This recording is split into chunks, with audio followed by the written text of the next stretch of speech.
ইসলামের ফানোত্থান একটি সংক্ষিপ্ত ইতিহাস। প্রাচীন আরবের বালুকাময় প্রান্তরে এক নতুন বিশ্বাসের জন্ম।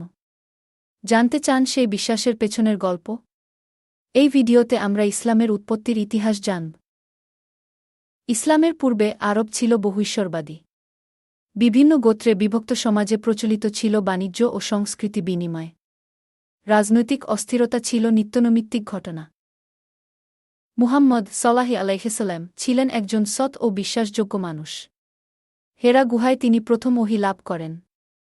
মক্কায় ইসলাম প্রচার করতে গিয়ে তিনি অনেক বাধা বিপত্তির সম্মুখীন হয়েছিলেন।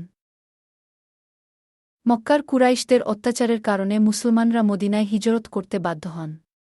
মদিনায় প্রথম ইসলামী রাষ্ট্র গঠিত হয়। এখানে ইসলামের মূল ভিত্তি স্থাপিত হয়, যেমন 5 স্তম্ভ। মুহাম্মদ সল্লাল্লাহু আলাইহি ওয়াসাল্লাম এর মৃত্যুর পর দ্রুত ইসলাম ছড়িয়ে পড়ে। সামরিক বিজয়, বাণিজ্য এবং ধর্মপ্রচারণা এর প্রধান কারণ ছিল। ইসলামের যাত্রা শুরু হয় 7ম শতাব্দীর আরবে। এই ধর্মের সংস্কৃতি, শিল্পকলা, বিজ্ঞান আজও বিশ্বজুড়ে বিস্তৃত।